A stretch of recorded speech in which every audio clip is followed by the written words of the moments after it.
ਜਿਹੜੀ ਇਹ ਪੀਐਚਡੀ ਦੀ ਕੰਡੀਸ਼ਨ ਹੈ, ਸ਼ਰਤ ਸੀਗੀ ਜੀ ਇਹ 2018 ਦੇ ਵਿੱਚ ਲਗਾਈ ਗਈ ਸੀ ਯੂਨੀਵਰਸਿਟੀਆਂ ਵਾਸਤੇ ਜੀ ਕਿ ਯੂਨੀਵਰਸਿਟੀ ਦੇ ਵਿੱਚ ਜੇ ਕਿਸੇ ਨੇ ਅਧਿਆਪਕ ਲੱਗਣਾ ਹੈ ਜੀ ਤਾਂ ਉਸ ਨੂੰ ਪੀਐਚਡੀ ਕਰਨੀ ਜ਼ਰੂਰੀ ਹੈ। ਜੀ 2009 ਦੇ ਜਿਹੜੇ ਇਹਨਾਂ ਨੇ ਮਿਆਰ ਸਥਾਪਿਤ ਕੀਤੇ ਸੀ ਯੂਜੀਸੀ ਨੇ, ਉਹਨਾਂ ਮਿਆਰਾਂ ਮੁਤਾਬਕ ਜੇ ਉਹ ਪੀਐਚਡੀ ਆ ਤਾਂ ਉਸ ਨੂੰ ਵੀ ਯੋਗ ਮੰਨਿਆ ਜਾਂਦਾ ਸੀ।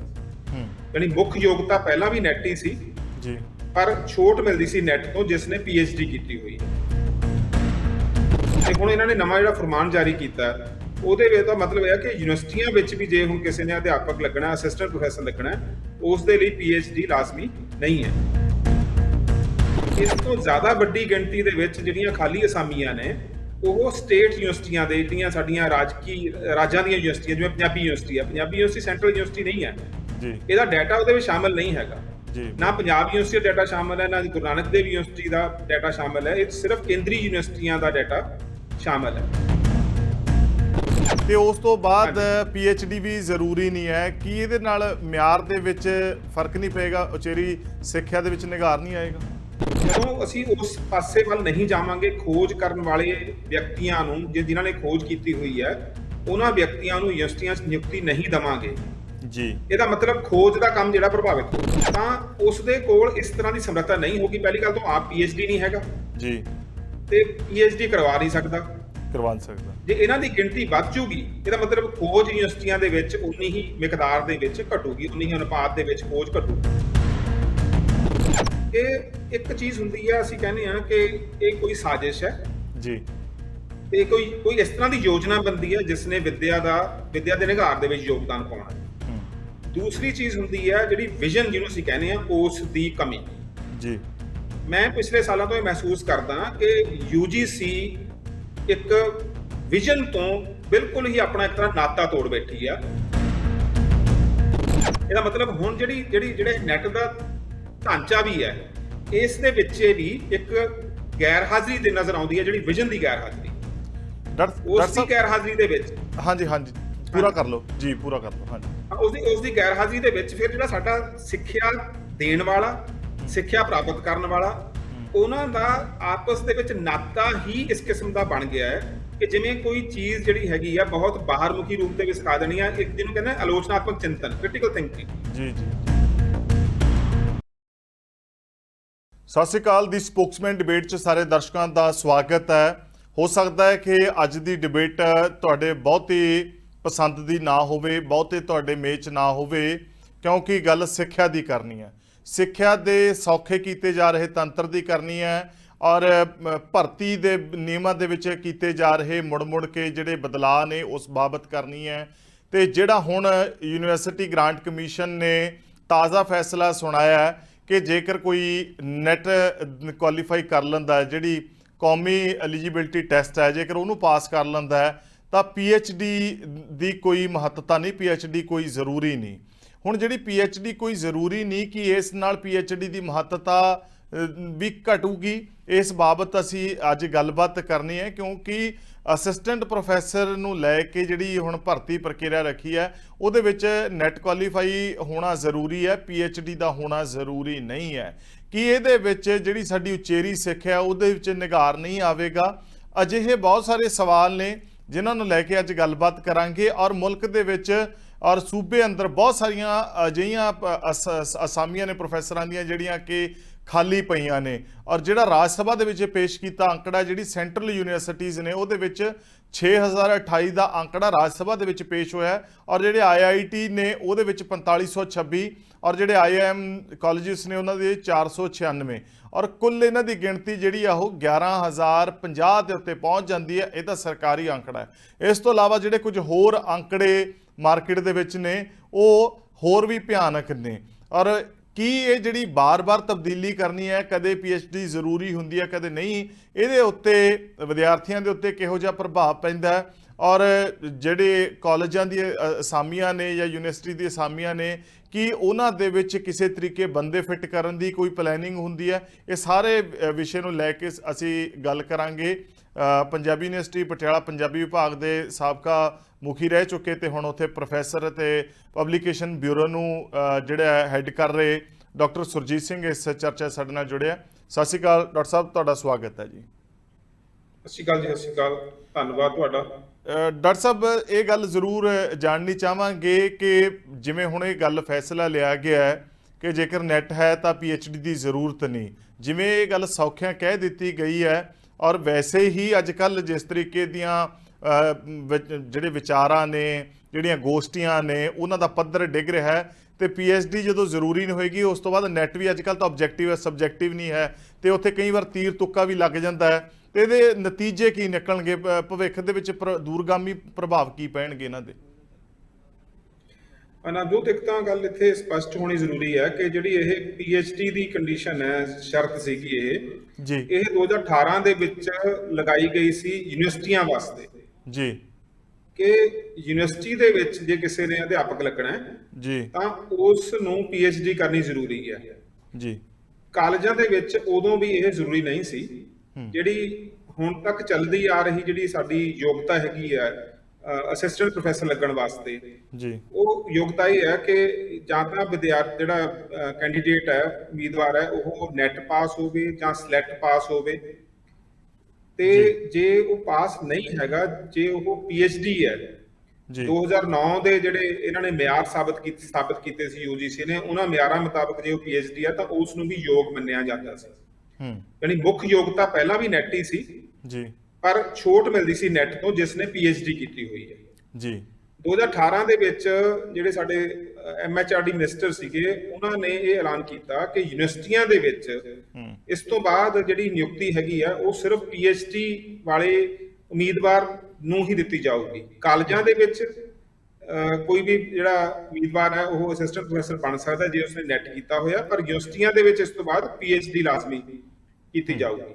ਤੇ ਉਹ ਫਿਰ ਜਿਹੜੀ ਕੰਡੀਸ਼ਨ ਸੀ ਉਹ ਲਾਗੂ ਹੋਣੀ ਸੀ 2021 ਤੋਂ, ਤੇ 2021 ਤੋਂ ਲਾਗੂ ਕਰਨ ਦੀ ਬਜਾਏ ਫਿਰ ਕਰੋਨਾ ਕਾਲ ਕਰਕੇ ਉਸ ਨੂੰ ਐਕਸਟੈਂਡ ਕਰਤਾ ਤੇ 2023 ਤੱਕ ਲੈ ਗਏ ਜੀ। ਹੁਣ 2023 ਤੋਂ ਇਹ ਲਾਗੂ ਹੋਣੀ ਸੀ, ਇਸ ਸੈਸ਼ਨ ਤੋਂ, ਨਵੇਂ ਸੈਸ਼ਨ ਤੋਂ, ਨਵੇਂ ਅਕਾਦਮਿਕ ਸੈਸ਼ਨ ਤੋਂ ਲਾਗੂ ਹੋਣੀ ਸੀ।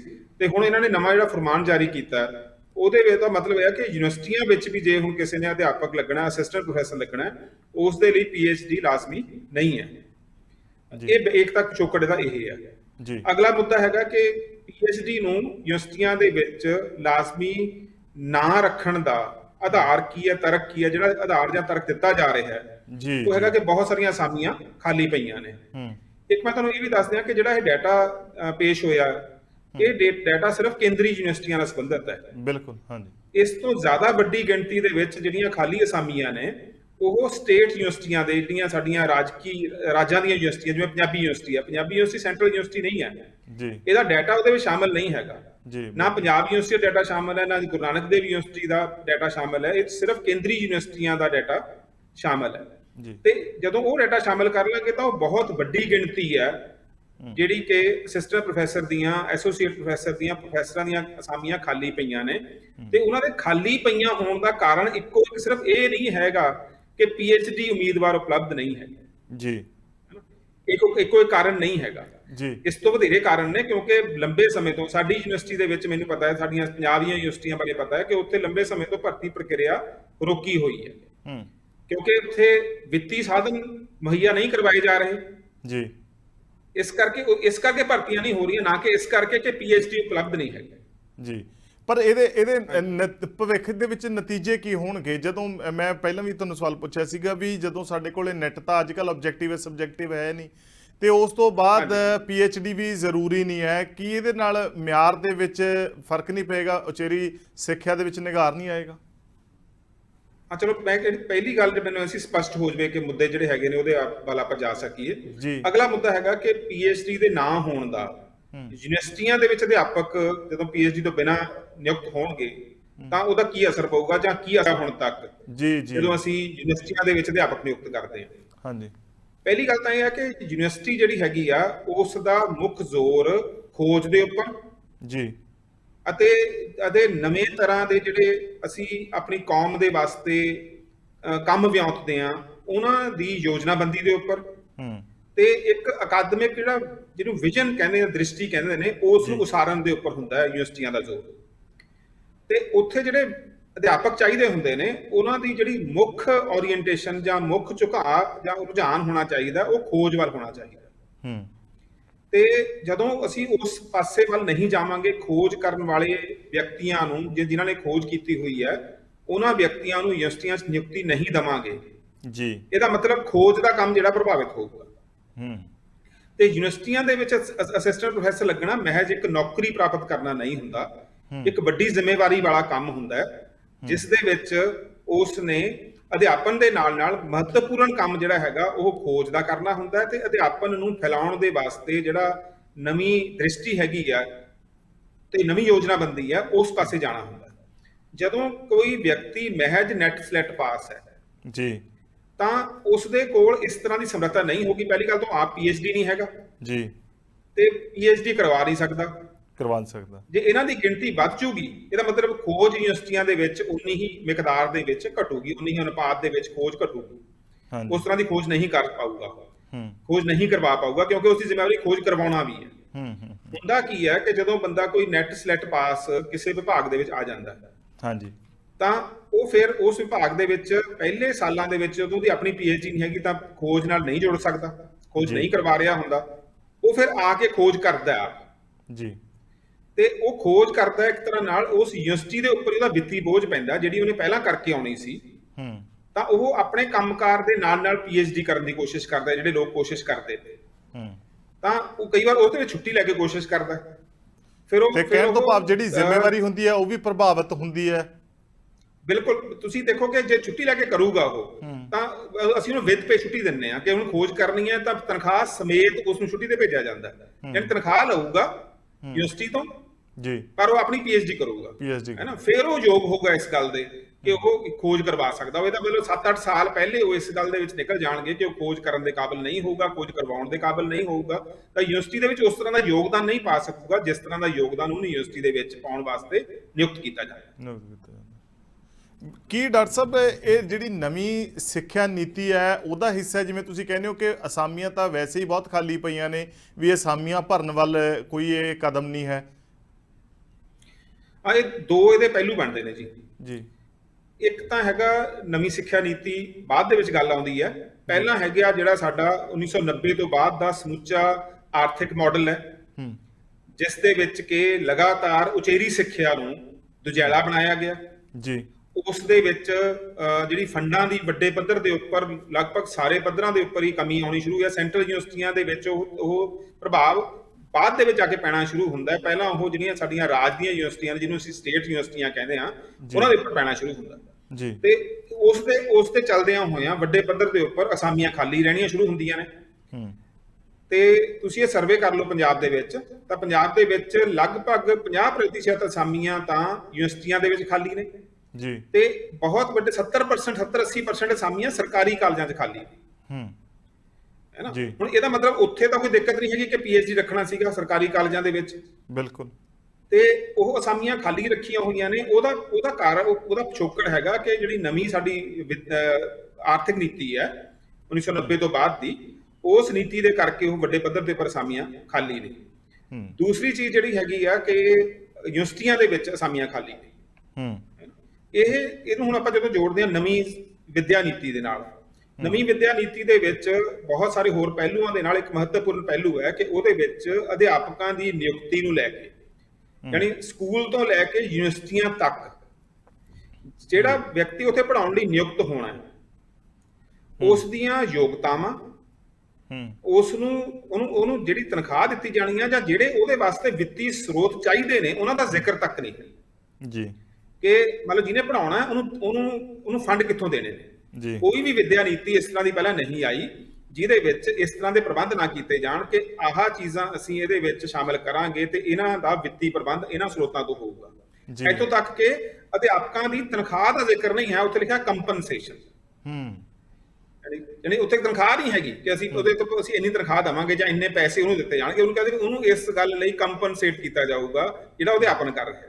ਇਹਦਾ ਮਤਲਬ ਨਵੀਂ ਵਿੱਦਿਆ ਨੀਤੀ ਦੇ ਵਿੱਚ ਆਪਣੇ ਆਪ 'ਚ ਇਸ ਤਰ੍ਹਾਂ ਦੇ ਖੱਪੇ ਨੇ ਜਿਹਦੇ ਨਾਲ ਬਹੁਤ ਵੱਡੇ ਪੱਧਰ ਦੇ ਉੱਪਰ ਇੱਕ ਤਰ੍ਹਾਂ ਨਾਲ ਖਿਲਵਾੜ ਕੀਤਾ ਜਾ ਸਕਦਾ ਸਿੱਖਿਆ ਨਾਲ ਤੇ ਸਿੱਖਿਆਰਥੀਆਂ ਨਾਲ। ਤੇ ਜਿਹੜੀ ਜਨਤਕ ਸਿੱਖਿਆ ਹੈਗੀ ਆ ਉਹਦੇ ਨਾਲ ਵੱਡੇ ਪੱਧਰ ਤੇ ਖਿਲਵਾੜ ਹੋ ਸਕਦਾ ਹੈ। ਅਗਲੀ ਗੱਲ ਕਿ ਇੱਕ ਚੀਜ਼ ਹੁੰਦੀ ਹੈ, ਅਸੀਂ ਕਹਿੰਦੇ ਹਾਂ ਕਿ ਇਹ ਕੋਈ ਸਾਜ਼ਿਸ਼ ਹੈ, ਜੀ ਤੇ ਕੋਈ ਇਸ ਤਰ੍ਹਾਂ ਦੀ ਯੋਜਨਾ ਬਣਦੀ ਹੈ ਜਿਸ ਨੇ ਵਿੱਦਿਆ ਦੇ ਨਿਘਾਰ ਦੇ ਵਿੱਚ ਯੋਗਦਾਨ ਪਾਉਣਾ ਹੈ। ਹੂੰ ਦੂਸਰੀ ਚੀਜ਼ ਹੁੰਦੀ ਹੈ ਜਿਹੜੀ ਵਿਜ਼ਨ, ਜਿਹਨੂੰ ਅਸੀਂ ਕਹਿੰਦੇ ਹਾਂ, ਉਸ ਦੀ ਕਮੀ। ਜੀ ਮੈਂ ਪਿਛਲੇ ਸਾਲਾਂ ਤੋਂ ਇਹ ਮਹਿਸੂਸ ਕਰਦਾ ਕਿ UGC ਇੱਕ ਵਿਜ਼ਨ ਤੋਂ ਬਿਲਕੁਲ ਹੀ ਆਪਣਾ ਇੱਕ ਤਰ੍ਹਾਂ ਨਾਤਾ ਤੋੜ ਬੈਠੀ ਆ। ਯੋਗਤਾਵਾਂ ਤੈਅ ਕਰਨ ਲੱਗਿਆਂ, ਕੋਈ ਵੀ ਯੋਗਤਾਵਾਂ ਜਦੋਂ ਤੈਅ ਕੀਤੀਆਂ ਜਾਂਦੀਆਂ ਨੇ, ਉਹਨਾਂ ਦਾ ਜਿਹੜਾ ਨਤੀਜਾ ਹੈਗਾ ਉਹ ਧਿਆਨ 'ਚ ਰੱਖਿਆ ਜਾਂਦਾ ਜੀ। ਤੇ ਪਿਛਲੇ ਸਾਲਾਂ 'ਚ ਖੋਜ ਦੇ ਜਿਹੜੇ UGC ਨੇ ਮਿਆਰ ਸਥਾਪਿਤ ਕੀਤੇ ਕਿ ਖੋਜ ਇਸ ਤਰ੍ਹਾਂ ਹੋਊਗੀ, ਅਧਿਆਪਕ ਖੋਜ ਕਰਨਗੇ, ਯਾਨੀ ਜਿਹੜੇ ਵੀ ਮਿਆਰ UGC ਨੇ ਸਥਾਪਿਤ ਕੀਤੇ, ਉਹਦੇ ਨਾਲ ਯੂਨੀਵਰਸਿਟੀਆਂ ਦੇ ਵਿੱਚ, ਕਾਲਜਾਂ ਦੇ ਵਿੱਚ ਅਧਿਆਪਕ ਦਾ ਪੱਧਰ ਥੱਲੇ ਗਿਆ, ਖੋਜ ਦਾ ਪੱਧਰ ਥੱਲੇ ਗਿਆ, ਤੇ ਹਰ ਲਿਹਾਜ਼ ਨਾਲ ਜਿਹੜੀ ਸਾਡੀ ਉਚੇਰੀ ਸਿੱਖਿਆ ਹੈਗੀ ਆ ਉਹ ਬਰਬਾਦੀ ਦੇ ਕਗਾਰ ਤੇ ਪਹੁੰਚੀ ਜੀ। ਜਿਸ ਦਾ ਇੱਕ ਸਬੂਤ ਹੈ, ਤੁਸੀਂ ਇਸ਼ਾਰਾ ਕੀਤਾ ਕਿ UGC ਨੈਟ ਜਿਹੜਾ ਲੈਂਦੇ ਆਪਾਂ ਜੀ ਜੀ। ਹੁਣ ਨੈਟ ਦੇ ਵਿੱਚ ਆਬਜੈਕਟਿਵ ਟਾਈਪ ਪ੍ਰਸ਼ਨ ਪੱਤਰ ਨੇ ਜੀ। ਤੇ ਭਾਸ਼ਾਵਾਂ ਤੇ ਸਮਾਜ ਵਿਗਿਆਨਾਂ ਦੇ ਵਿੱਚ ਆਬਜੈਕਟਿਵ ਤਰੀਕੇ ਨਾਲ, ਬਾਹਰਮੁਖੀ ਤਰੀਕੇ ਨਾਲ ਬਹੁਤ ਸਾਰੇ ਉੱਤਰ ਦਿੱਤੇ ਨਹੀਂ ਜਾ ਸਕਦੇ, ਕਿਉਂਕਿ ਉੱਥੇ 1+1=2 ਨਹੀਂ ਹੁੰਦਾ, ਉੱਥੇ ਰਾਏ ਦਾ ਮਸਲਾ ਹੁੰਦਾ, ਓਪੀਨੀਅਨ ਦਾ ਮਸਲਾ ਹੁੰਦਾ, ਵਿਆਖਿਆ ਦਾ ਮਸਲਾ ਹੁੰਦਾ ਹੈ ਨਾ।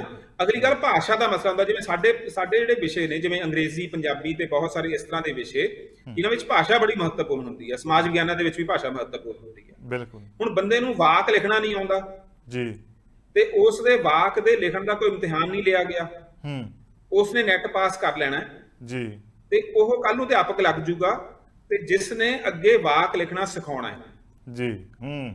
ਇਹਦਾ ਮਤਲਬ ਹੁਣ ਜਿਹੜੇ ਨੈਟ ਦਾ ਢਾਂਚਾ ਵੀ ਹੈ, ਇਸ ਦੇ ਵਿੱਚ ਵੀ ਇੱਕ ਗੈਰ ਹਾਜ਼ਰੀ ਤੇ ਨਜ਼ਰ ਆਉਂਦੀ ਹੈ, ਜਿਹੜੀ ਵਿਜ਼ਨ ਦੀ ਗੈਰ ਹਾਜ਼ਰੀ ਹੈ। ਉਸ ਦੀ ਗੈਰ ਹਾਜ਼ਰੀ ਦੇ ਵਿੱਚ, ਹਾਂਜੀ ਹਾਂਜੀ, ਪੂਰਾ ਕਰ ਲਓ ਜੀ, ਪੂਰਾ ਕਰ ਲਓ। ਹਾਂਜੀ, ਉਸ ਦੀ ਗੈਰ ਹਾਜ਼ਰੀ ਦੇ ਵਿੱਚ ਫਿਰ ਜਿਹੜਾ ਸਾਡਾ ਸਿੱਖਿਆ ਦੇਣ ਵਾਲਾ, ਸਿੱਖਿਆ ਪ੍ਰਾਪਤ ਕਰਨ ਵਾਲਾ, ਉਹਨਾਂ ਦਾ ਆਪਸ ਦੇ ਵਿੱਚ ਨਾਤਾ ਹੀ ਇਸ ਕਿਸਮ ਦਾ ਬਣ ਗਿਆ ਹੈ ਕਿ ਜਿਵੇਂ ਕੋਈ ਚੀਜ਼ ਜਿਹੜੀ ਹੈਗੀ ਆ ਬਹੁਤ ਬਾਹਰਮੁਖੀ ਰੂਪ ਦੇ ਵਿੱਚ ਸਿਖਾ ਦੇਣੀ ਆ, ਇੱਕ ਜਿਹਨੂੰ ਕਹਿੰਦੇ ਆਲੋਚਨਾਤਮਕ ਚਿੰਤਨ, ਕ੍ਰਿਟੀਕਲ ਥਿੰਕਿੰਗ। ਜੀ ਜੀ ਜੀ। ਤੁਸੀਂ ਆਬਜੈਕਟਿਵ ਟਾਈਪ ਤਰੀਕੇ ਨਾਲ ਕ੍ਰਿਟੀਕਲ ਥਿੰਕਿੰਗ ਨਹੀਂ ਸਿਖਾ ਸਕਦੇ, ਆਲੋਚਨਾਤਮਕ ਚਿੰਤਨ ਨਹੀਂ ਸਿਖਾ ਸਕਦੇ, ਤੇ ਅਸੀਂ ਇਸੇ ਕਰਕੇ ਸਮੁੱਚੇ ਤੌਰ ਤੇ ਭਾਰਤ ਦੇ ਵਿੱਚ ਆਲੋਚਨਾਤਮਕ ਚਿੰਤਨ ਦੀ ਬੜੇ ਵੱਡੇ ਪੱਧਰ ਦੇ ਉੱਪਰ ਕਮੀ ਦੇਖਣ ਨੂੰ ਮਿਲਦੀ ਹੈ। ਡਾਕਟਰ ਸਾਹਿਬ, ਮੈਂ ਨਾ ਉਹਨਾਂ ਬਾਬਤ ਸਵਾਲ ਪੁੱਛਣਾ ਚਾਹੁੰਦਾ, ਜਿਹੜੇ ਸਰਕਾਰਾਂ ਦੇ ਵੱਲੋਂ ਜਾਂ ਕਮਿਸ਼ਨਾਂ ਦੇ ਵੱਲੋਂ ਤੈਅ ਕੀਤੇ ਗਏ ਨੌਕਰੀ ਲੈਣ ਲਈ ਮਾਪਦੰਡ ਪੂਰੇ ਕਰ ਚੁੱਕੇ ਜਾਣ ਤੋਂ ਬਾਅਦ ਵੀ ਸੜਕਾਂ ਦੇ ਉੱਤੇ ਸੰਘਰਸ਼ ਕਰ ਰਹੇ ਨੇ,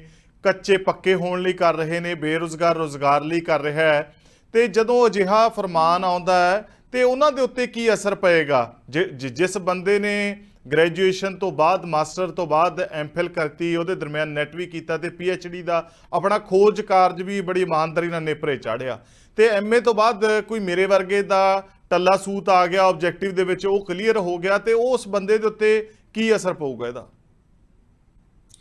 ਦੇਖੋ, ਅਸੀਂ ਪਿੱਛੇ ਹੀ ਇੱਕ ਤਜਰਬੇ ਚੋਂ ਨਿਕਲ ਕੇ ਹਟੇ ਹਾਂ, ਜਿਹਦੇ ਵਿੱਚ ਪੰਜਾਬ ਸਰਕਾਰ ਨੇ 1158 ਜਿਹੜੀਆਂ ਕਾਲਜਾਂ ਦੇ ਵਿੱਚ ਅਧਿਆਪਕਾਂ ਦੀਆਂ ਨਿਯੁਕਤੀਆਂ ਦੇ ਵਾਸਤੇ ਪ੍ਰਕਿਰਿਆ ਸ਼ੁਰੂ ਕੀਤੀ।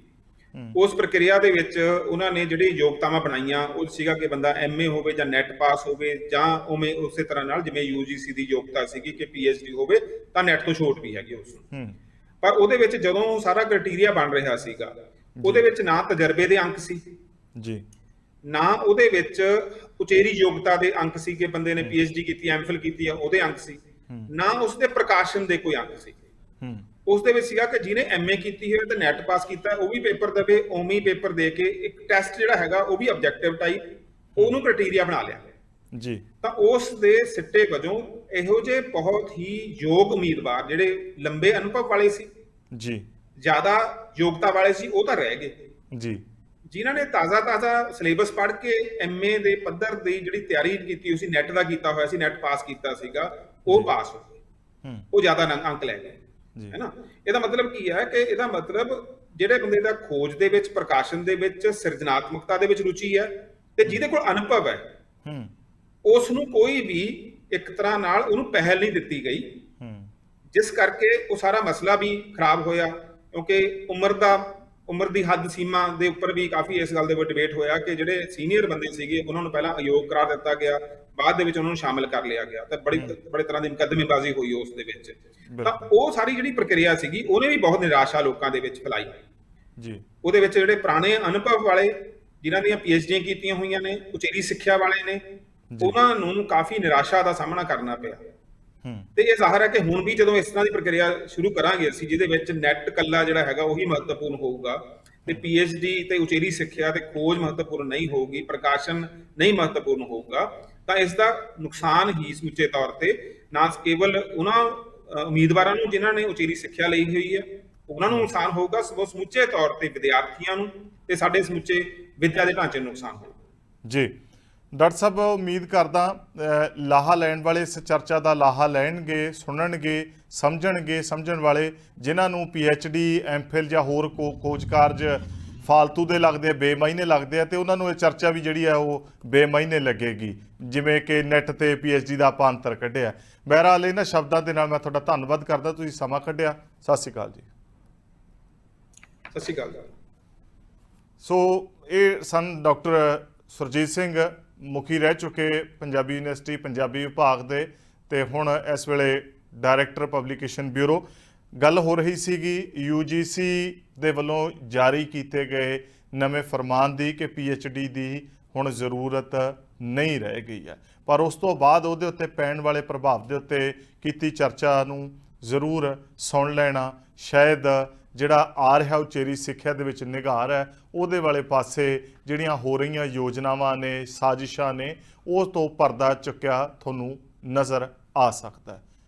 ਚਰਚਾ ਦੇ ਵਿੱਚ ਅੱਜ ਦੇ ਲਈ ਇੰਨਾ ਹੀ। ਭਲਕੇ ਕਿਸੇ ਹੋਰ ਵਿਸ਼ੇ ਨਾਲ ਰੂਬਰੂ ਹੋਵਾਂਗੇ। ਉਦੋਂ ਤੱਕ ਨਵਜੋਤ ਸਿੰਘ ਢਾਲੀਵਾਲ ਨੂੰ ਦਿਓ ਇਜਾਜ਼ਤ। ਸਤਿ ਸ਼੍ਰੀ ਅਕਾਲ।